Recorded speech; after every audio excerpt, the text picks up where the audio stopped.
नमस्कार छात्रों, solo study YouTube channel पर आप सभी का हार्दिक स्वागत है।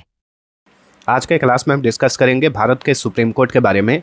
देखिए, भारत का सुप्रीम कोर्ट हाल ही में काफ़ी चर्चा में है क्योंकि इसने अपना झंडा और प्रतीक चिन्ह को लॉन्च किया है।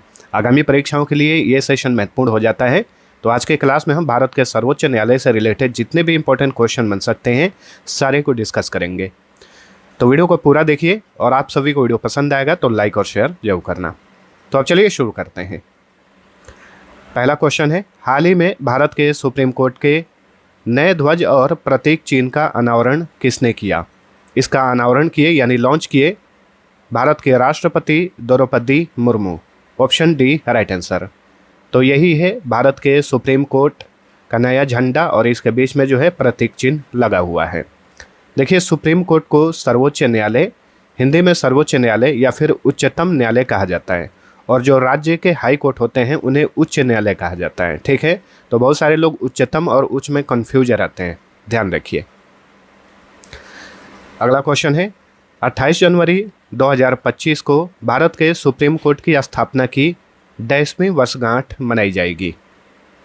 तो भारत के सुप्रीम कोर्ट की 75वीं वर्षगांठ मनाई जाएगी 28 जनवरी 2025 को। ठीक है, क्योंकि 28 जनवरी 1950 को सुप्रीम कोर्ट का गठन किया गया था। जो वर्तमान स्वरूप है सुप्रीम कोर्ट का, इसका गठन 28 जनवरी 1950 को किया गया था। तो 28 जनवरी 2025 को इसकी 75वीं वर्षगांठ मनाई जाएगी। तो इसके 75वीं वर्षगांठ के अवसर पर ही भारत के राष्ट्रपति ने सुप्रीम कोर्ट का नया झंडा और प्रतीक चिन्ह को लॉन्च किया है। सुप्रीम कोर्ट के नए ध्वज पर संस्कृत का कौन सा श्लोक अंकित है? तो ये है यतो धर्मस्ततो जया। ये सुप्रीम कोर्ट का मोट्टो भी है यानी आदर्श वाक्य भी है। फ्लैग देखिए, फ्लैग में ये जो गोल कलर का प्रतीक चिन्ह है, इसमें नीचे की तरफ देवनागरी लिपि में यतो धर्मस्ततो जया लिखा गया है। संस्कृत का श्लोक यतो धर्मस्ततो जया का हिंदी में अर्थ क्या है? इसका हिंदी में अर्थ होगा, जहाँ धर्म है वहाँ विजय है। तो option B right answer. Supreme court का नया ध्वज किस रंग का है? तो ये गहरा नीला है।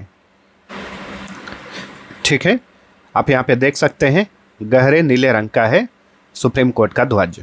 अगला क्वेश्चन, सुप्रीम कोर्ट के झंडे का गहरा नीला रंग क्या दर्शाता है?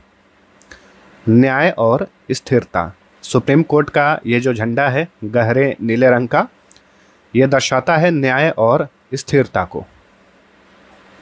सुप्रीम कोर्ट के नए झंडे पर निम्न में से किसका चित्र अंकित है?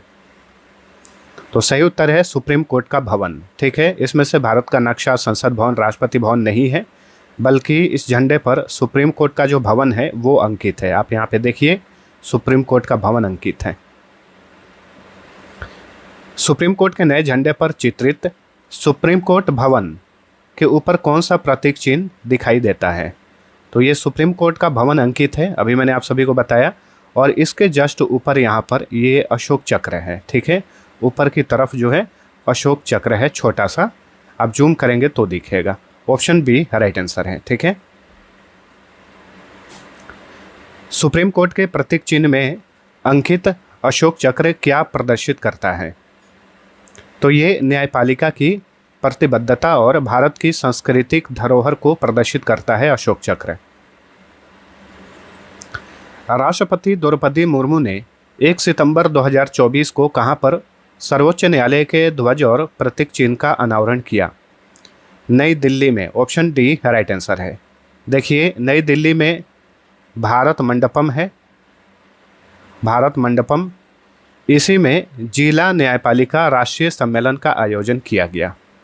इसी सम्मेलन के दौरान 1 सितंबर 2024 को भारत के राष्ट्रपति ने सुप्रीम कोर्ट के ध्वज और प्रतीक चिन्ह का अनावरण किया। एक बात और याद रखिए, 31 अगस्त से लेकर 1 सितंबर 2024 तक नई दिल्ली के भारत मंडपम में जिला न्यायपालिका राष्ट्रीय सम्मेलन का आयोजन किया गया, और 31 अगस्त को उस सम्मेलन का उद्घाटन किए थे भारत के प्रधानमंत्री नरेंद्र मोदी। ठीक है, इस सम्मेलन का आयोजन किया था सुप्रीम कोर्ट लेकिन उद्घाटन किए प्रधानमंत्री नरेंद्र मोदी। और इसी सम्मेलन में 1 सितंबर को राष्ट्रपति द्रौपदी मुर्मू ने सुप्रीम कोर्ट के नए झंडे और प्रतीक चिन्ह का अनावरण किया। चलिए अगला क्वेश्चन, सुप्रीम कोर्ट के नए ध्वज में प्रतीक चिन्ह के रूप में अशोक चिन्ह और सुप्रीम कोर्ट भवन के अलावा अन्य क्या शामिल है? इसमें संविधान की किताब भी है। ये जो सुप्रीम कोर्ट का भवन है ये किताब के ऊपर है, देखिए। तो ये जो किताब है ना, ये भारतीय संविधान की छवि से ये प्रेरित है और इसके ऊपर है सुप्रीम कोर्ट का भवन और उसके ऊपर है अशोक चक्र। तो ये 3 चिन्ह हैं जो सुप्रीम कोर्ट का झंडा है, इस पे ये 3 चिन्ह है, किताब है, संविधान की किताब है, सुप्रीम कोर्ट का भवन है और अशोक चक्र है। वहीं देवनागरी लिपि में यतो धर्मस्ततो जयः लिखा गया है जो कि सुप्रीम कोर्ट का आदर्श वाक्य है। सर्वोच्च न्यायालय के ध्वज पर अंग्रेजी में निम्न में से क्या लिखा है? तो अंग्रेजी में इस पर सुप्रीम कोर्ट ऑफ इंडिया लिखा हुआ है, ठीक है। आप फिर से देखिए, ऊपर जो है यहाँ पर इंग्लिश में सुप्रीम कोर्ट ऑफ इंडिया लिखा गया है, ठीक है। इंग्लिश में सुप्रीम कोर्ट ऑफ इंडिया और देवनागरी लिपि में यतो धर्मस्ततो जयः लिखा गया है। तो इस क्वेश्चन का राइट आंसर है ऑप्शन नंबर सी। चलिए अगला क्वेश्चन, भारत का सुप्रीम कोर्ट कब अस्तित्व में आया था? 28 जनवरी 1950 को सुप्रीम कोर्ट ऑफ इंडिया का गठन किया गया था, 28 जनवरी 1950 को। तो 28 जनवरी 2025 को इसकी 75वीं वर्षगांठ मनाई जाएगी, अगले साल 28 जनवरी को। भारत गणतंत्र हुआ था 26 जनवरी 1950 को। इसके 2 दिन बाद 28 जनवरी 1950 को सुप्रीम कोर्ट का गठन किया गया। संविधान अपनाया गया था 26 नवंबर 1949 को, इसलिए 26 नवंबर को हर साल संविधान दिवस मनाया जाता है। भारत स्वतंत्र हुआ था 15 अगस्त 1947 को। चलिए अगला क्वेश्चन, भारत के सुप्रीम कोर्ट का आदर्श वाक्य क्या है, यानी मोट्टो क्या है? तो यतो धर्मस्ततो जयः। संस्कृत वाक्यांश यतो धर्मस्ततो जयः कहाँ से लिया गया है? Very important question. तो ये महाभारत से लिया गया है, ठीक है। ये महाभारत का संस्कृत वाक्य है, यतो धर्मस्ततो जयः। भारत का सर्वोच्च न्यायालय कहाँ पर स्थित है? तो ये नई दिल्ली में स्थित है, ठीक है। वर्तमान में सुप्रीम कोर्ट में न्यायाधीश के रूप में कुल कितने पद हैं? तो कुल पूछ रहा है, कुल 34 पद हैं, ठीक है।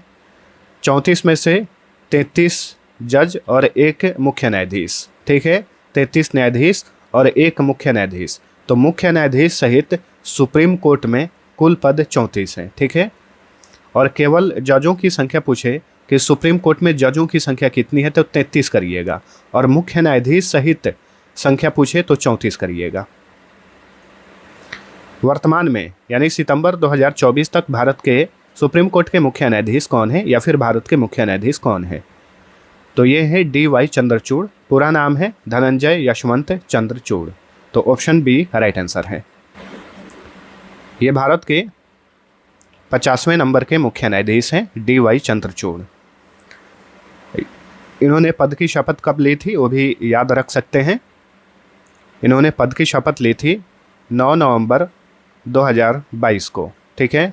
और ये पद पे बने रहेंगे 10 नवंबर 2024 तक, ठीक है। 10 नवंबर 2024 को ये पद से रिटायर हो जाएंगे।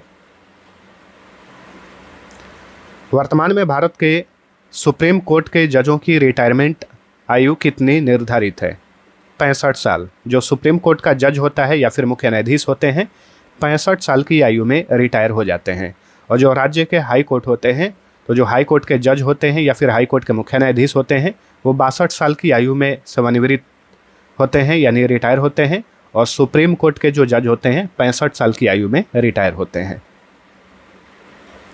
भारत के सर्वोच्च न्यायालय की आधिकारिक भाषा कौन सी है? अंग्रेजी है। ऑप्शन बी राइट आंसर है इसका, ठीक है। सुप्रीम कोर्ट की सभी कार्यवाहियाँ जो हैं इंग्लिश में होती है। तो भारत के सर्वोच्च न्यायालय की आधिकारिक भाषा अंग्रेजी है।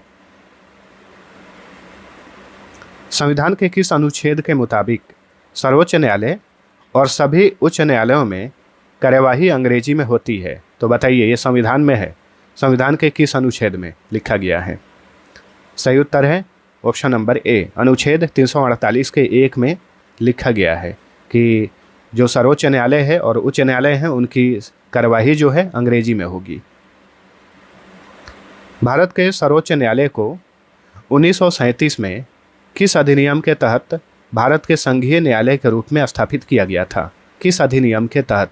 वेरी इंपॉर्टेंट क्वेश्चन है, कई बार एग्जाम्स में पूछा गया। याद रखिए, भारत सरकार अधिनियम 1935 के तहत भारत के सर्वोच्च न्यायालय को 1937 में ही गठित किया गया था। ठीक है, तो उस समय उसका नाम फेडरल कोर्ट ऑफ इंडिया नाम हुआ करता था और सुप्रीम कोर्ट ऑफ इंडिया के नाम से गठन किया गया था 28 जनवरी 1950 को। भारत के सुप्रीम कोर्ट को फेडरल कोर्ट ऑफ इंडिया के नाम से कब गठित किया गया था? तो फेडरल कोर्ट ऑफ इंडिया के नाम से इसका गठन 1 अक्टूबर 1937 को किया गया और आगे चलकर सुप्रीम कोर्ट ऑफ इंडिया के नाम से इसका गठन किया गया 28 जनवरी 1950 को। भारत का सर्वोच्च न्यायालय का गठन संबंधी प्रावधान संविधान के किस अनुच्छेद में किया गया है? सही उत्तर है अनुच्छेद 124। ठीक है, और क्वेश्चन पूछे कि सर्वोच्च न्यायालय के बारे में उल्लेख संविधान के किस अनुच्छेद में मिलता है? तो अनुच्छेद 124 से लेकर अनुच्छेद 147 तक, इसे ध्यान रखिए। ठीक है, और गठन संबंधी प्रावधान अनुच्छेद 124 में किया गया है। भारत में सुप्रीम कोर्ट के जजों की नियुक्ति कौन करता है? तो भारत का राष्ट्रपति, चाहे राज्यों के जज हों, मुख्य न्यायाधीश हों या फिर भारत का मुख्य न्यायाधीश हो, सुप्रीम कोर्ट का जज हो, इन सभी की नियुक्ति भारत के राष्ट्रपति द्वारा की जाती है। लेकिन जो राज्य के मुख्य न्यायाधीश होते हैं उनको पद की शपथ उस राज्य का राज्यपाल दिलाता है, और जो भारत के मुख्य न्यायाधीश होते हैं यानी सुप्रीम कोर्ट के मुख्य न्यायाधीश या फिर सुप्रीम कोर्ट के जज, उनको पद की शपथ दिलाते हैं भारत के राष्ट्रपति। भारत के प्रथम मुख्य न्यायाधीश कौन थे? भारत के प्रथम मुख्य न्यायाधीश थे H.J. कनिया। इनका पूरा नाम है हरिलाल जेकी सुनदास कनिया। ठीक है, H.J. कनिया के नाम से ये मशहूर हैं। 1950 से लेकर 1951 तक ये भारत के प्रथम मुख्य न्यायाधीश रहे। दूसरा पूछेगा कि भारत के दूसरे मुख्य न्यायाधीश कौन थे? तो ये थे M. पतंजलि शास्त्री। तीसरा पूछे तो तीसरा मेहर चंद महाजन थे, और भारत के चौथे मुख्य न्यायाधीश थे बिजन कुमार मुखर्जी। तो एक लाइन से बैठाया हूँ, देख लीजिए। भारत के प्रथम मुस्लिम मुख्य न्यायाधीश कौन थे? सही उत्तर होगा मोहम्मद हिदायतुल्लाह। मोहम्मद हिदायतुल्लाह ये भारत के प्रथम मुस्लिम मुख्य न्यायाधीश थे। ठीक है, भारत के दूसरे मुस्लिम मुख्य न्यायाधीश थे मिर्जा हमीदुल्लाह बेग। संविधान में किस संशोधन विधेयक के तहत सर्वोच्च न्यायालय में मुख्य न्यायाधीश सहित 34 न्यायाधीश निर्धारित किए गए थे? तो किस संशोधन विधेयक के तहत? इसका सही उत्तर होगा सर्वोच्च न्यायालय न्यायाधीशों की संख्या संशोधन विधेयक 2019 के तहत। ठीक है, मुख्य न्यायाधीश सहित 34 न्यायाधीश निर्धारित किए गए सुप्रीम कोर्ट में। मूल संविधान में सर्वोच्च न्यायालय में मुख्य न्यायाधीश सहित कितने न्यायाधीशों की संख्या निर्धारित की गई थी मूल संविधान में? और क्या पूछ रहा है? मुख्य न्यायाधीश सहित 8, और मुख्य न्यायाधीश को हटा देगा तो कितने न्यायाधीश निर्धारित किए गए थे? 7, और मुख्य न्यायाधीश सहित 8। ठीक है, 7 + 1, और अभी वर्तमान में कितने हैं मुख्य न्यायाधीश सहित? 34। सर्वोच्च न्यायालय का न्यायाधीश बनने के लिए न्यूनतम आयु सीमा क्या है? तो देखिए, सर्वोच्च न्यायालय का न्यायाधीश बनने के लिए न्यूनतम आयु सीमा निर्धारित नहीं की गई है, तो ऑप्शन डी राइट आंसर। सर्वोच्च न्यायालय का न्यायाधीश बनने के लिए क्या शर्त है? चलिए देखते हैं। किसी उच्च न्यायालय में लगातार 5 वर्षों तक न्यायाधीश रहना, किसी उच्च न्यायालय में लगातार 10 वर्षों तक अधिवक्ता रहना, राष्ट्रपति के दृष्टि में यानी उसके नज़र में कानून का उच्च कोटि का ज्ञाता होना। तो इनमें से कोई भी एक शर्त पाया जाएगा तो फिर वो व्यक्ति सुप्रीम कोर्ट में जज बनने के लायक है, तो ऑप्शन डी राइट आंसर। वर्तमान में सर्वोच्च न्यायालय के मुख्य न्यायाधीश को कितना रुपया वेतन के रूप में मिलता है? मुख्य न्यायाधीश को, तो भारत के मुख्य न्यायाधीश को प्रति माह 2,80,000 रुपये मिलता है, और जो न्यायाधीश होते हैं उन्हें 2,50,000 रुपये मिलता है। ठीक है, प्रति माह। नेक्स्ट, सर्वोच्च न्यायालय के जजों को पद से हटाने के लिए संसद के दोनों सदन एक प्रस्ताव पारित करते हैं जिसे डैश कहा जाता है। देखिए, सर्वोच्च न्यायालय के जज अगर भ्रष्टाचार में लिप्त पाए जाते हैं तो उनको पद से हटाने के लिए संसद के दोनों सदन, लोकसभा और राज्यसभा में एक प्रस्ताव पेश किया जाता है। तो इस प्रस्ताव को किस नाम से जाना जाता है? बहुत ही ज़्यादा इंपॉर्टेंट क्वेश्चन है, इसे ध्यान रखिए। इसे प्रार्थना कहा जाता है, ऑप्शन बी। सर्वोच्च न्यायालय के किसी जज को पद से हटाने के लिए संसद में कितने बहुमत से प्रस्ताव पारित होना चाहिए? कितने बहुमत से? तो उपस्थित सदस्यों का 2/3 बहुमत होना चाहिए, तभी किसी सर्वोच्च न्यायालय के जज को पद से हटाया जा सकता है। तो ऑप्शन सी राइट आंसर। सर्वोच्च न्यायालय के किसी जज को पद से हटाने के लिए लोकसभा में प्रस्ताव पेश करने के लिए कितने सदस्यों का हस्ताक्षर होना जरूरी है? तो देखिए, लोकसभा यहाँ पे संसद कर लीजिए, ठीक है, संसद। केवल लोकसभा पूछेगा तो 100 और राज्यसभा पूछे तो 50, ठीक है। तो लोकसभा के 100 या फिर राज्यसभा के 50 सदस्यों का हस्ताक्षर होना जरूरी है, तभी किसी सुप्रीम कोर्ट के जज को पद से हटाने के लिए प्रस्ताव संसद में पेश किया जा सकता है। तो यहाँ पे संसद होगा, एडिट कर लीजिए। भारत में सबसे अधिक समय तक मुख्य न्यायाधीश के पद पर रहने वाले व्यक्ति कौन थे? इसका सही उत्तर है यशवंत विष्णु चंद्रचूड़, ठीक है, यशवंत विष्णु चंद्रचूड़। 1978 से लेकर 1985 तक ये पद पे रहे थे, 7 साल 139 दिन, ठीक है। सबसे अधिक समय तक ये भारत के मुख्य न्यायाधीश रहे यशवंत विष्णु चंद्रचूड़। भारत में सबसे कम समय तक मुख्य न्यायाधीश के पद पर रहने वाले व्यक्ति कौन थे? तो ये थे कमल नारायण सिंह। कमल नारायण सिंह 1991 में मात्र 17 दिन के लिए भारत के मुख्य न्यायाधीश बने थे। जब भारतीय न्यायिक पद्धति में लोकहित मुकदमा यानी जनहित याचिका लाया गया तब भारत के मुख्य न्यायाधीश कौन थे? तो जब भारतीय न्यायिक पद्धति में PIL लाया गया तब भारत के मुख्य न्यायाधीश थे Prafulla Chandra Natwarlal Bhagwati, option A right answer.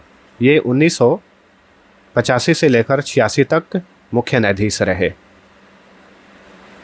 Bharat का मुख्य न्यायाधीश किसकी पूर्व स्वीकृति लेकर दिल्ली के अतिरिक्त अन्य किसी स्थान पर सर्वोच्च न्यायालय की बैठकें बुला सकता है?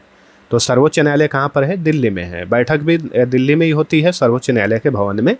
लेकिन भारत का मुख्य न्यायाधीश चाहे तो राष्ट्रपति से परमिशन लेकर ये अन्य कहीं भी दिल्ली से बाहर भी बैठक कर सकता है। तो किसकी अनुमति लेकर? राष्ट्रपति की अनुमति लेकर। चलिए अगला क्वेश्चन। राष्ट्रपति संविधान के किस अनुच्छेद के तहत सार्वजनिक महत्व के विवादों पर सर्वोच्च न्यायालय से परामर्श मांग सकता है? अनुच्छेद 143 के तहत राष्ट्रपति जो है सर्वोच्च न्यायालय से परामर्श मांग सकता है। किन विवादों पर? सार्वजनिक महत्व के विवादों पर।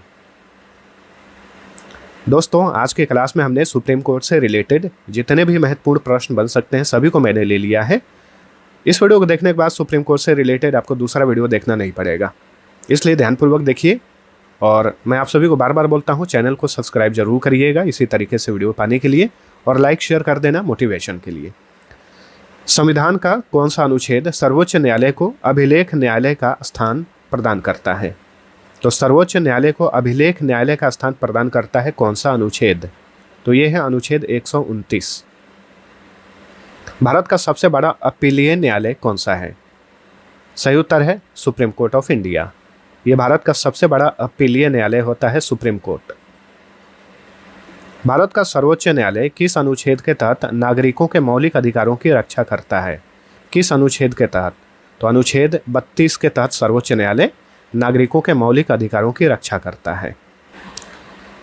नेक्स्ट, सर्वोच्च न्यायालय में संविधान के निर्वचन यानी इंटरप्रिटेशन से संबंधित मामलों की सुनवाई करने के लिए न्यायाधीशों की संख्या कम से कम कितनी होनी चाहिए? तो कम से कम 5 न्यायाधीश होने चाहिए, ठीक है, संविधान के निर्वचन से संबंधित मामलों की सुनवाई के लिए। और ये किस अनुच्छेद में लिखा गया है कि कम से कम 5 न्यायाधीश होने चाहिए?